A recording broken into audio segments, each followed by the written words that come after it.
Madame, Monsieur, bonsoir, bienvenue dans ce journal. Voici ce qui domine l'actualité. Le couvre-feu levé de ce vendredi 15 mai dans le Grand Abidjan, les restaurants et maquis ouverts, les activités ont repris.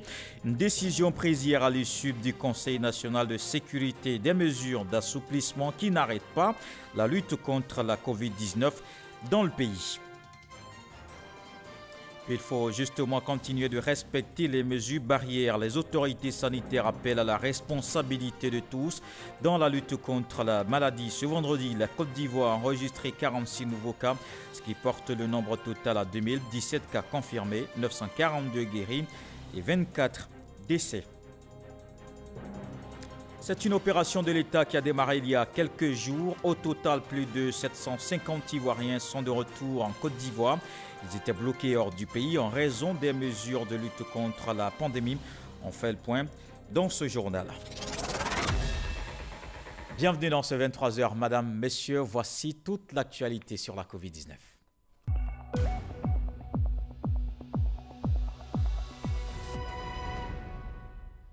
Les autorités appellent à garder la vigilance et la prudence. Il faut continuer de respecter les mesures barrières.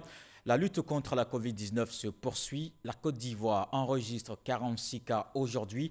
Le nombre total passe désormais à 2017 cas confirmés, 942 guéris et 24 décès. Le ministère de la Santé et de l'Hygiène publique a fait le point ce vendredi. Communiqué du ministère de la Santé et de l'Hygiène publique.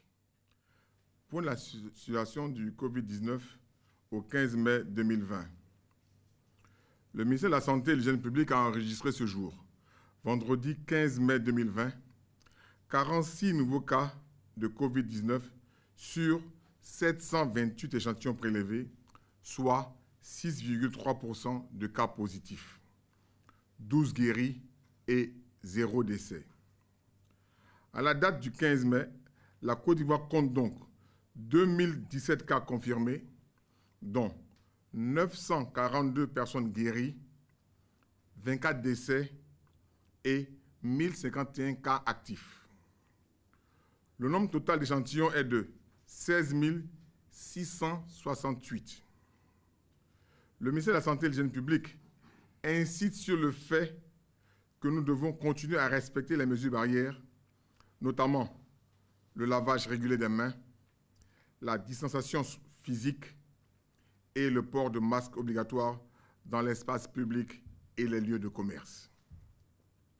Le ministère de la Santé et de l'Hygiène publique rappelle aussi que la condition du test négatif a été supprimée pour les demandes d'autorisation de sortie d'Abidjan. Il est donc plus nécessaire d'aller dans les centres d'accueil et de dépistage Covid-19 à cet effet. Cependant, si vous toussez, avez de la fièvre et des difficultés respiratoires, nous vous recommandons de vous rendre dans les 10 centres ou d'appeler les numéros gratuits suivants, le 101, le 114, le 125 et le 143. Le ministère de la Santé et de l'Hygiène publique remercie et félicite tous les acteurs de la santé pour leur engagement et leur dévouement dans la lutte contre la pandémie. Fait à Abidjan le 15 mai 2020, Dr Eugène Akawale, ministre de la Santé et de l'Hygiène publique. Des chiffres ailleurs dans le monde. En Afrique de l'Ouest, d'abord au Ghana, 5530 cas confirmés. Au Burkina Faso, on note 773 cas confirmés, 2473 cas confirmés en Guinée. Le Libéria, c'est 215 cas confirmés. Et puis au Mali, 779 cas confirmés. Dans le monde entier, il y a au total 4 500 476 cas confirmés et 304 835 décès. Ici, en Côte d'Ivoire, le gouvernement fait le point global de la gestion de la pandémie. Ce vendredi, le maire de la commune de Port-Bouët explique les actions engagées dans la commune. Les autorités policières et sanitaires de leur côté ont appelé à ne pas baisser la garde, même si le couvre-feu est levé, les maquis et restaurants ouverts. La population est exhortée à la vigilance et au respect des mesures barrières. Herman Guivet. Combinaison de couleur jaune et matériel désinfectant sur le dos, on les reconnaît facilement dans la commune de Port-Bouët. Les membres de la brigade anti-corona, mise sur pied par le docteur Aimou Sylvestre, maire de la commune. Et c'est justement le premier responsable de cette commune qui ouvre le balai quotidien du point de presse du gouvernement qui, vous l'avez certainement compris, vient de poser ses valises dans la commune de Port-Bouët. Notre première action de sensibilisation publique s'est tenue ici même, à l'hôtel communal, avec plus de 3000 femmes de Port-Bouët. Nous avons étoffé notre comité communal de veille sanitaire et nous avons activé le comité local de lutte contre les épidémies et autres urgences sanitaires conformément aux recommandations du gouvernement. Nous avons assigné 4 missions. Sensibiliser les populations, faire respecter les mesures barrières, prendre en charge les malades et protéger les populations, soutenir les plus vulnérables. Depuis l'allègement des mesures sécuritaires à l'intérieur du pays et à Abidjan, l'on observe moins d'interpellations de personnes en violation des mesures du couvre-feu, mais il ne faut cependant pas perdre de vue l'essentiel pour le commissaire Bleu Charlemagne. La levée du couvre-feu, la réouverture des maquis et restaurants, bien que socialement salutaire, n'emporte nullement celle des mesures barrières sécuritaires et sanitaires édictées depuis les 16 et 23 mars dernier par le Conseil national de sécurité et le président de la République. Aussi, devons-nous observer strictement en tout lieu public le port du masque et le respect de la distance d'1 mètre, la pratique des sports collectifs reste interdite. En cas de constat de toute déviance aux mesures en vigueur, n'hésitez pas à joindre vos forces au 20 25 0040, au 03 79 91 44, au 170 pour la police secours, au 100 111 pour les numéros verts et 180 pour les sapeurs-pompiers. Précision de taille, maquis et restaurants autorisés certes à ouvrir à compter de ce 15 mai, bars et autres sites fermés pas du tout concernés par cette mesure. Il s'agit bien de maquis et restaurants. Quand on dit en Côte d'Ivoire maquis, ce n'est pas un lieu fermé, ce n'est pas un lieu climatisé. Donc il faut que ça soit clair. Les bars, on les connaît, les boîtes de nuit restent fermées. Sur le plan sanitaire, il faut redoubler de vigilance. Pendant qu'on dit que les cas augmentent, que le gouvernement a levé ceci et cela, qu'est-ce que la population elle-même fait dans cette lutte? C'est à peine si les gens comprennent qu'il y a une pandémie et que c'est mondial et que la Côte d'Ivoire seule n'est pas gagnée par le virus. Mais les habitudes n'ont pas changé. Les gens continuent de se promener sans mesures barrières, sans laver les mains, sans la distanciation sociale. Cette lutte-là, nous avons dit, on ne peut pas la gagner seulement avec le gouvernement d'un côté et puis la population de l'autre. Ce n'est pas possible. Tant qu'on n'a pas intégré que d'abord, c'est la population, ensuite le gouvernement, ou les deux ensemble, si on ne marche pas ensemble dans ce combat-là, on ne peut pas avancer. La responsabilité de tous doit être directement engagée dans ce combat. Les restaurants et maquis peuvent rouvrir et depuis cette décision du Conseil national de sécurité, ces espaces font peau neuve, une toilette pour accueillir les clients dans les meilleures conditions. Certains ont bien ouvert, mais avec un régime encore au ralenti, vous allez le voir dans ce reportage, une reprise des activités qui se fait dans le strict respect des mesures barrières. Le constat avec Jean-Marc Diadji. Commune de Cocody, il est 12 heures.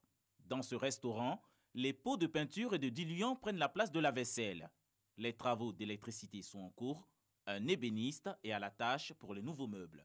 Cet établissement veut avoir fière allure depuis l'annonce de la réouverture des restaurants dans le Grand Abidjan par le Conseil national de sécurité. L'heure est aux préparatifs.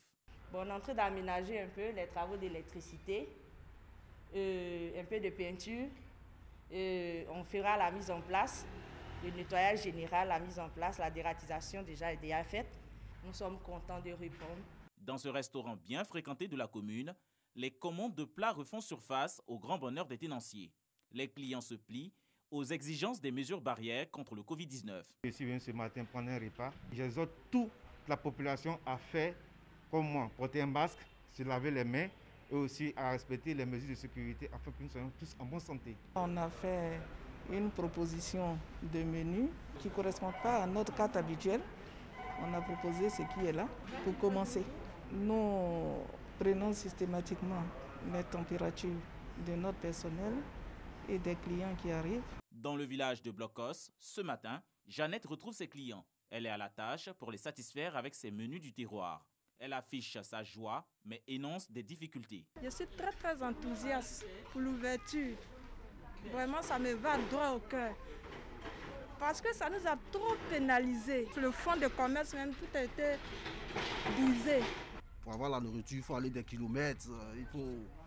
Il faut appeler par moment, même d'autres appelaient même la nourriture venait même de la maison. C'était très difficile.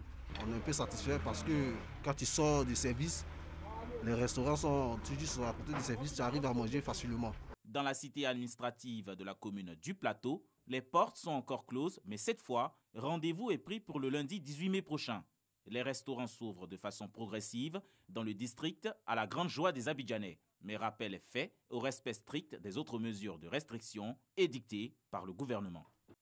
Je vous emmène à présent à Yamoussoukro. Le ministre de l'Administration du Territoire et de la Décentralisation était face au sénateur Sidiki Diakité informe cette chambre du Parlement sur le rôle des collectivités dans la lutte contre la Covid-19. Ces entités ont donc pour mission de travailler à freiner la propagation de la maladie. Le ministre Sidiki Diakité appelle alors à miser sur les actions de sensibilisation de proximité. Kader Sogodogo.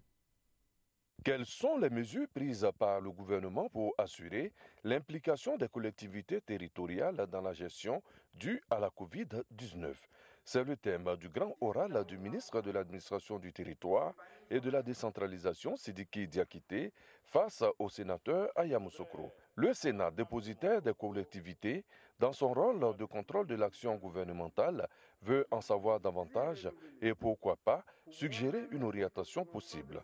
Jeannot Aoussou-Kouadio, le patron du Sénat ivoirien, tout en félicitant le Conseil national de sécurité, l'ensemble du gouvernement et le corps médical, est allé dans le sens de l'autonomie des collectivités territoriales, et cela à tous les niveaux. Monsieur le ministre, vous êtes en charge de l'administration du territoire. Comment entendez-vous faire pour que les populations de l'intérieur du pays, où les écoles sont ouvertes, où les maquis, restaurants et hôtels sont ouverts, où les lieux de culte commencent à être ouverts pour que la pandémie à coronavirus n'atteigne pas l'intérieur du pays.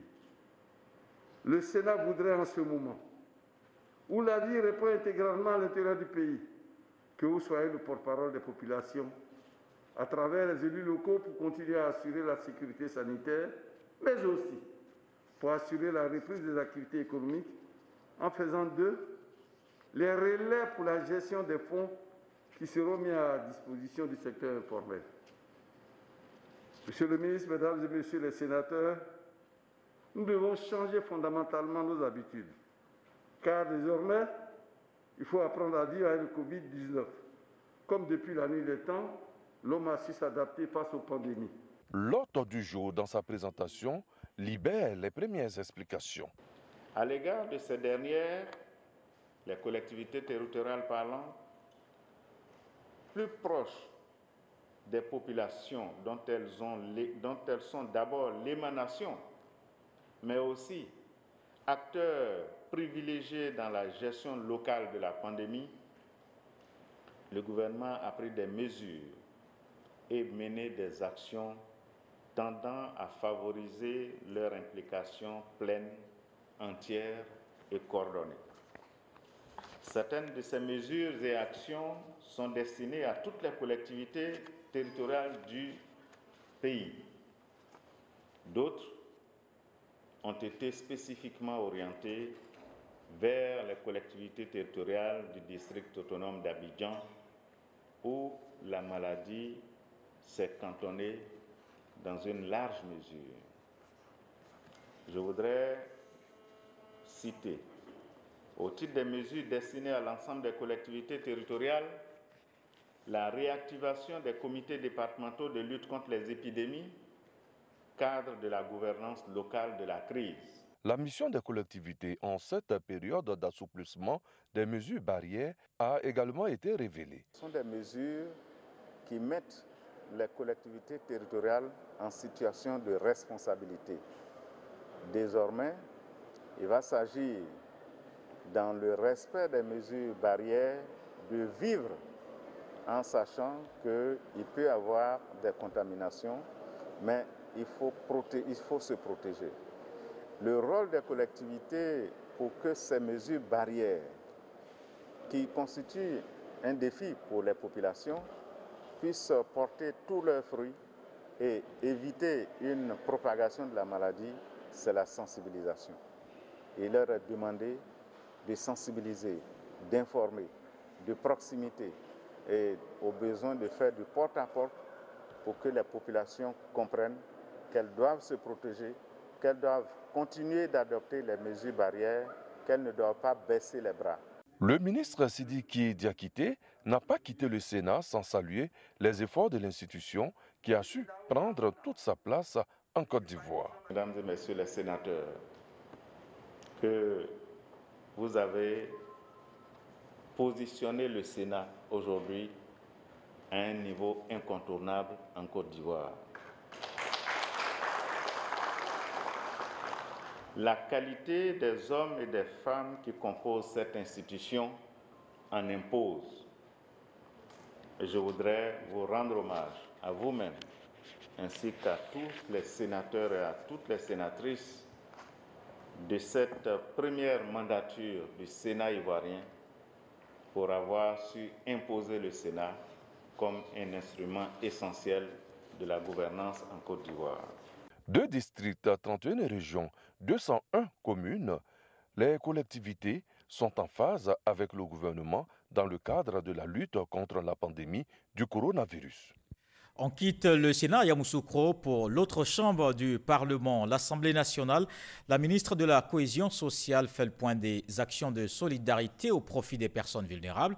Plus de 45 000 ménages ont reçu les transferts d'argent, un appui de l'État pour soutenir les plus démunis. Mariatou Kone a fait le point de l'opération aux députés. Plus de 12 millions de personnes en sont les bénéficiaires sur toute l'étendue du territoire national. Le reportage de Jean-Luc Bambo. Cette session d'information avec les députés a été l'occasion pour Mariatou Kone de lever un coin de voile sur les critères de choix des bénéficiaires des dons, mais également sur le processus de redistribution. Cette redistribution se fait sans tenir compte d'une appartenance quelconque fondée sur l'origine géographique, sur l'ethnie, sur la religion ou sur le parti politique. Concrètement, nous remettons les dons aux présidents de conseils régionaux en présence de tous les élus. Ces personnes transportent ces dons et les remettent au préfet de région en présence de qui la redistribution se fait de façon équitable et au nom de la cohésion sociale. Les députés ont également été instruits sur l'opération de transfert monétaire de 25 000 francs CFA à certains ménages particulièrement touchés par les effets de la maladie à coronavirus. Une opération qui coûtera un peu plus de 13 milliards de francs CFA. Sont considérés comme cibles les personnes vulnérables confinées et leurs familles, particulièrement les personnes âgées, les personnes en situation de handicap et les femmes chefs de ménage. Nous avons initié l'activité du transfert monétaire en accordant la priorité au Grand Abidjan, qui est l'épicentre de la pandémie. 45 952 ménages du Grand Abidjan sont déjà passés à la caisse depuis le 23 avril, selon Mariatou Kone. Un ensemble d'informations qui permettent aux députés d'avoir une meilleure vision de la gestion des dons reçus par le gouvernement dans le cadre de la riposte contre la pandémie de Covid-19. Dans ce contexte de crise sanitaire, ce n'est pas du tout évident pour les populations dont la majorité exerce dans l'informel de survivre. Il nous a donc paru indiqué de convier Madame le ministre Mariatou Kone pour nous informer sur la stratégie adoptée et sur les actions menées sur le terrain. À ce jour, ce sont 24 régions et 155 communes qui ont bénéficié de la solidarité nationale à travers la redistribution des vivres et non-vivres, soit 12 millions de personnes sur toute l'étendue du territoire. Et on va parler de cette autre action de soutien, l'opération Le Panier de la Solidarité lancée, une initiative de la secrétaire d'État chargée de l'autonomisation des femmes. 1000 femmes sont bénéficiaires de ce projet pour une durée d'1 mois, une politique qui vise à racheter la production des femmes rurales et les redistribuer aux plus démunis d'entre elles dans le Grand Abidjan. Et des difficultés liées à l'impact de la COVID-19, comme vous venez de le voir, ces femmes du vivrier ont des difficultés en cette période de crise sanitaire. Leur activité est touchée, elles s'organisent comme elles peuvent pour s'en sortir et forcément cela a un impact sur l'approvisionnement du marché. C'est ce que nous explique Sephora Zegui. Yamoussoukro, 6 heures du matin. Ces camions 10 tonnes en provenance de Boisflé sont en partance pour Abidjan. Ignam, bananes, avocats et autres vivriers sont chargés à bord de ces poids lourds. Direction Abidjan, une si longue attente. Ma marchandise doit quitter derrière Boisflé à Tofla. Mais jusqu'à présent, ce n'est pas encore arrivé. L'arrivée ne sera pas prévue avant midi. Ces poids lourds, comme on les appelle, sont source de vie dans une période fortement perturbée par le coronavirus. Mariam peut boire du petit lait lorsque le poids lourd pointe le nez. Le marché Gouraud, point d'arrivée. Les revendeurs se disputent les meilleurs produits avant d'engager toute discussion avec Mariam. Les étalagistes sont également au rendez-vous pour le partage de la manne venue de Boisflé. L'attente a été longue, mais l'essentiel, c'est que la marchandise soit là. Le prix à payer est souvent lourd. L'activité a pris un coup sous les effets pervers de la pandémie de la COVID-19. Moi, avant, quand je venais pour moi, que je décharge là, je gagne ce que je veux. Au maximum, 200, 150, ça varie. Rareté rime souvent avec cherté. Avant, quand on venait ici, on avait vraiment l'embarras du choix. Les marchandises étaient vraiment versées pendant 500 000 francs. Tu pouvais t'en sortir avec toute une semaine. Mais maintenant, on va tout à l'heure un petit régime, même à 3 000. Il y a une semaine, le gouvernement donnait une réponse partielle à leurs préoccupations. Le couvre-feu a été levé à l'intérieur du pays. Ces grossistes de vivriers ont noté une amélioration. Il y a une amélioration. On charge le même jour matin, jusqu'à 23 h on est arrivé, on garde. Au lieu de faire 3 jours, maintenant on fait 2 jours. À l'issue de la rencontre du Conseil national de sécurité qui a eu lieu le jeudi 14 mai, les doléances de ces commerçantes de vivriers ont eu un écho favorable. Levée du couvre-feu dès ce vendredi 15 mai sur toute l'étendue du territoire. Une nouvelle qui réjouit ces grossistes. Maintenant, ça nous arrange. Mais oui, ils ont supprimé maintenant qu'on vend bien et ça va bien. Au marché Gouraud, l'espoir est de retour. Le vivrier si précieux qui peut faire oublier en partie le coronavirus pourra désormais circuler librement et dans le temps. On va rester avec Sephora Zegui qui nous parle cette fois de l'école qui reprend déjà ce lundi 18 mai avec l'intérieur du pays et le 25 le Grand Abidjan. Pour ce retour à l'école des élèves, les acteurs du système sont en réflexion. Ils cherchent la meilleure formule au regard de la lutte contre la COVID-19. Les acteurs de l'école ivoirienne en pleine réflexion. Au centre de la discussion, la réouverture de l'école. L'objectif majeur, déterminer les différents protocoles de bonne pratique à mettre en œuvre pour la réussite de cette rentrée. La première chose à faire d'abord, c'est l'analyse des programmes. Qu'est-ce qui nous reste à faire comme programme pour achever les enseignements? On a fait cette analyse.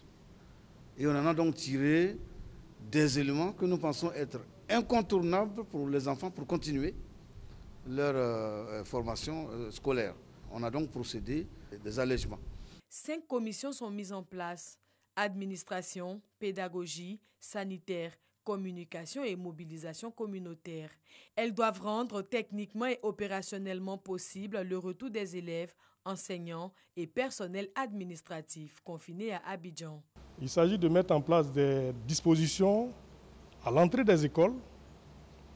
C'est-à-dire quand l'élève arrive le matin, dispositions sanitaires, le lavage des mains, il a accès à l'école avec ses amis, le port de masque est obligatoire et la distanciation physique. Dans chaque classe, il y a un effectif à ne pas dépasser. Et c'est sur ces détails que nous travaillons. Dans la foulée, la première responsable de l'école ivoirienne, Kandia Kamara, a eu une réunion par vidéoconférence avec l'ensemble des 41 directions régionales de l'éducation nationale de Côte d'Ivoire. La rentrée des classes a lieu ce lundi 18 mai à l'intérieur du pays.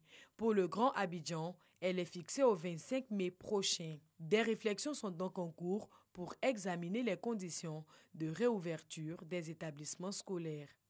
Ils sont heureux de retrouver le pays. Au total, plus de 750 Ivoiriens ont regagné la Côte d'Ivoire. Ils étaient bloqués dans les pays africains en raison de la crise sanitaire. L'État a déployé les moyens pour répondre à leur appel. Les derniers voyageurs sont arrivés ce vendredi. Un retour suivi obligatoirement d'un confinement à l'INJSA. Puis la lutte contre la COVID-19 se poursuit en Côte d'Ivoire. Toutes les communautés s'impliquent. La solidarité est aussi manifeste. Une délégation de chefs Hatchans apporte son soutien au Premier ministre. Ils ont fait des dons au chef du gouvernement, des vivres pour le mois de Ramadan et en cette période de crise sanitaire. Un geste que salue la famille d'Amadou Gon Coulibaly. Abou Sanogo. Le peuple Tchama chez le Premier ministre Amadou Gon Coulibaly. Objectif, lui marquer sa solidarité en cette période de crise sanitaire et de jeûne du Ramadan. Une délégation de chefs Tchama est donc allée chez le chef du gouvernement, les mains chargées de vivres et de kits de protection, pour lui exprimer son soutien et sa gratitude pour toutes ses actions de développement en Côte d'Ivoire. Il est du bois, comme nous. Alors nous sommes venus pour le soutenir. Le geste que nous avons posé, c'est pour lui dire merci pour tout ce qu'il a fait, pour tous les actes qu'il pose, pour la Côte d'Ivoire en général, et pour le peuple Tchama en particulier. Nous sommes encore venus au nom des Hatchans pour offrir des dons et surtout nous enquérir des nouvelles du Premier ministre. Nous partons soulagés. Le jeûne est très important. En ce temps de Covid, où on n'est pas capable de sortir, se ravitailler, lorsque on a un frère, on a une famille qui se rapproche de vous, pour vous donner l'occasion de jeûner à travers ces vivres, c'est très important. Un geste salué par la famille du Premier ministre Amadou Gon Coulibaly. En ce mois de Ramadan, mois de partage, mois de solidarité, ne serait-ce que déjà avoir une pensée pour son frère est une grâce. Faire le déplacement en est une autre. Et apporter des vivres en vue de soutenir son frère, on est la troisième action de confirmation de l'action de gratitude qu'ils viennent de poser. Et nous, au niveau de la famille Gon Coulibaly, c'est un honneur pour nous de retrouver nos frères via notre frère aîné dans cet élan de solidarité. Ce don de la chefferie Hatchan est essentiellement composé de sacs de riz, de boîtes de lait, de cartons d'huile. Et on se prépare aussi à accueillir le Premier ministre bientôt de retour en Côte d'Ivoire. La plateforme du Club des Amis de Gon Coulibaly mobilise les mouvements et associations de la société civile. Une rencontre tenue hier jeudi pour en parler. Les initiateurs veulent témoigner leur soutien au chef du gouvernement, Konepa Gassoro. Mardi 12 mai dernier, le président de la République, Alassane Ouattara, et son Premier ministre ont échangé par visioconférence sur les questions d'intérêt national avec en première ligne la riposte nationale pour circonscrire la pandémie de la COVID-19. Cet échange entre les deux hommes d'État n'a pas laissé indifférent la plateforme du Club des Amis de Gon Coulibaly, une organisation citoyenne regroupant une centaine de mouvements, de clubs et d'associations de la société civile. Elle a alors animé une conférence pour témoigner sa gratitude au chef de l'État. Nous nous réjouissons de voir le Premier ministre dans une forme resplendissante. Témoignons de notre infinie gratitude et notre reconnaissance au président de la République, son Excellence, M. Alassane Ouattara. Profitons de cette occasion pour exprimer à M. le Premier ministre notre soutien. Profitant de l'occasion, les responsables de la plateforme du Club des Amis de Gon Coulibaly ont invité les militants du RHDP et l'ensemble des Ivoiriens à se mobiliser tout en respectant les mesures barrières en vue de réserver au Premier ministre un accueil chaleureux dès l'annonce de son retour en Côte d'Ivoire. Le jour où le Premier ministre arrive et qu'il est à l'aéroport, que les 105 mouvements se réunissent à 200, ne serait-ce que 200, dans différentes coordinations, sont assis dans un espace en respectant les mesures barrières pour se tenir debout symboliquement à l'heure où l'avion du Premier ministre atterrit, c'est une façon de lui réserver un. La plateforme du Club des Amis de Gon Coulibaly exhorte militants du RHDP, sympathisants, guides et fidèles de toute confession religieuse, mais aussi les populations, à prier pour le président de la République, Alassane Ouattara, son chef de gouvernement, et pour les filles et fils de la Côte d'Ivoire. Et l'actualité, c'est aussi la saison des pluies qui a commencé. La ministre de la Salubrité était sur le terrain. Amdésiré Ouloto visite les travaux de drainage engagés pour faciliter l'écoulement des eaux. Des ouvrages qui vont aussi empêcher les inondations. Le gouvernement veut éviter les dégâts. Les populations invitées à quitter les zones à risque. Et puis on termine ce journal avec cette passation de charge. C'est Albert Flendé, le nouveau ministre de l'intégration africaine et des Ivoiriens de l'extérieur. Il a pris fonction ce vendredi en recevant les charges d'Ahmed Ali Coulibaly, désormais ministre des Affaires étrangères. Et voilà qui met un terme à ce journal. Merci de l'avoir suivi. Je vous retrouve demain avec beaucoup de plaisir. Prenez soin de vous. Bonsoir.